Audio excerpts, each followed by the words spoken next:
Smithfield School Committee is now called to order at approximately, what's the time? 6:31.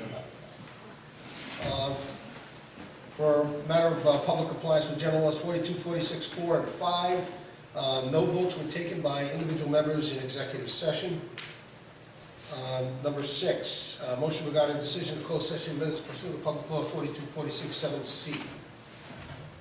Motion to close the minutes. So moved, Mr. Connell. Second, Mr. Heeman. Discussion? Hearing none. All those in favor? Aye. Those opposed? The ayes have it. Next item is an action related to potential litigation school department deficit. You have in front of you a document that has been reviewed by legal counsel as a formal response to the town council's document to us as of Monday night. So I'm going to ask for a motion to approve both the letter and the agreement. Make a motion. Mr. Connolly made the motion to approve as such, and we will then sign accordingly. Second by Mr. Heeman. Any discussion of the board? Okay. For the record, I'll read into the record before the school department votes on it. The letter is to the dear council members. Encloses a response from the Smithfield School Committee to the town council's proposed agreement to resolve budget and other issues.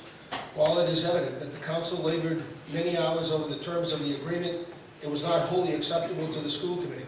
The committee did try to react favorably to many of the concepts as possible. These issues should be resolvable in the interest of the students and all the other citizens of our town. Number 1, participation of the budget board in any resolution of financial issues. There is a palpable air of mistrust between all the parties. The town council has chosen to put its faith in the veracity and integrity of the budget committee, specifically in the recommendations of the budget committee chair regarding our budget and whether it is adequately funded this fiscal year. Likewise, the district has substantial complaints about the manner in which the budget process was and is being handled. Many believe that the district's educational needs have not been fully considered, and the budget board and the town council's main priority is not increasing taxes as opposed to observing its legal responsibility and duty to adequately fund education. Unfortunately, we find it unacceptable to subject the district to what we and many townspeople perceive as nothing less than an inquisition of the public schools in general and our system in particular. Number 2, proposal of an ad hoc committee.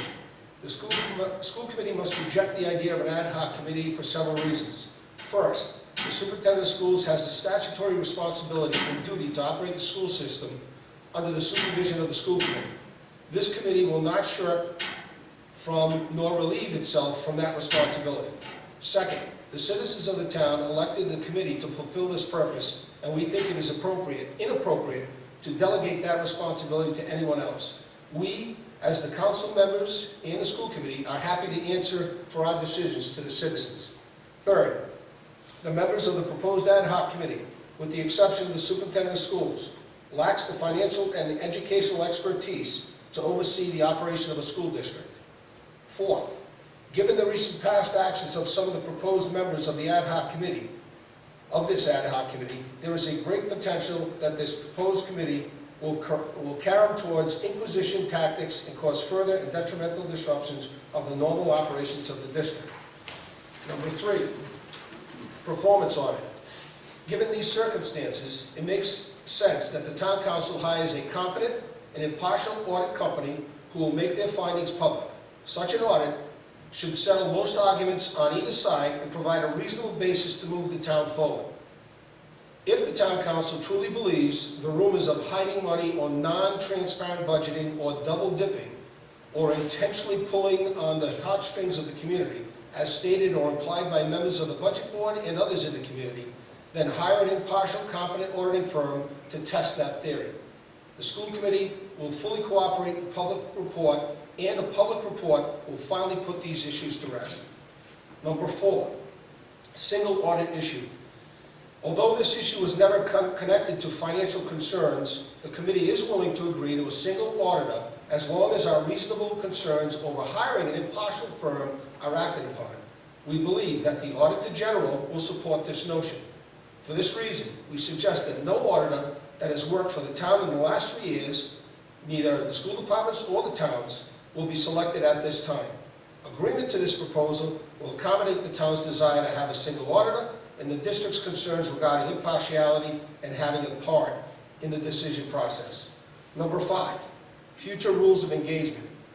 Finally, we suggest a number of rules of civility to be followed in the future interactions. While the district will cooperate with the budget board's reasonable request for information, the district must be treated with respect. Additionally, we require that both the budget board and the town council give the district adequate time to make its case for local funding education. Hopefully, we can agree on the basic principles outlined in our response proposal and attached agreement. The committee is anxious to get on with the people's business without further acrimony and based upon mutual respect. And it will be signed by everyone here this evening. With that, I'm going to read the agreement. This agreement is entered into by and between the North Smithfield Town Council and the School Committee of the Town of North Smithfield. Here in reference to the school committee. Recitals. Whereas, by the letter dated January 27, 2014, the school committee notified the town council of a projected year-end deficit for fiscal year 2014 in the amount of approximately $470,000. Whereas, the school committee forwarded a corrective action plan to the town for its approval. And whereas the town seeks the opportunity to perform a full review of the school department financials in order to verify the district's projections and educational needs of the district. Wherefore, it is hereby agreed as follows. Number 1, commitment to review and cut costs. The school committee agrees to continue to review its budget to achieve cost savings having the least direct impact on the delivery of instruction in the district. The school committee will also review and consider any and all specific cuts to its fiscal year 13-14 budget, which are identified by the town council and submitted to the school committee. Number 2, transfer of sports fund money. The town shall immediately transfer the $240,000, the so-called sports contingency fund, to the district. Number 2, the school committee shall apply the $240,000 and portions of its carry-forward surplus as necessary to relieve those budget cuts identified in its corrective action plan, which have direct impact on the provisions of educational services, including the immediate reversal of layoffs and further applied to any year-end deficit.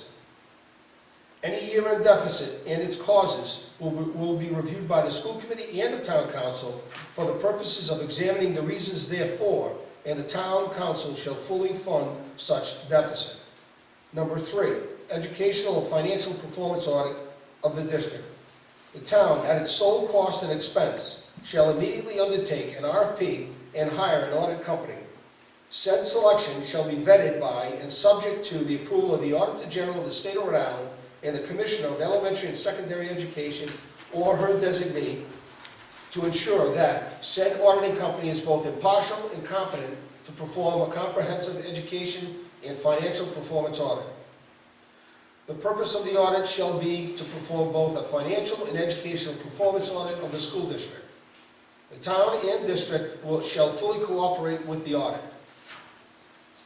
Elements of said audit shall include an investigation of the causes of the deficits projected by the district and the adequacy and appropriateness of the town's funding of the educational needs of the district.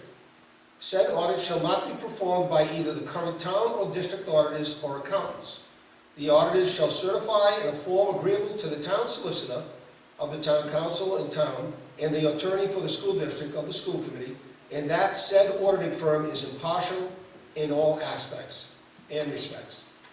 The school committee, the superintendent, the town administrator, members of the town council, the town treasurer shall provide said auditors access to any and all personnel with knowledge of the school department's financial condition. Number 4, resolution of single audit issue. The town council and the school committee shall jointly agree on a single audit firm.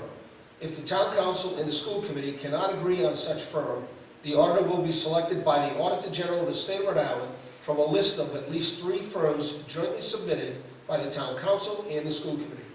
No auditor shall be acceptable who has provided accounting, consulting, or auditing services for either the town or the school committee within the last 3 years.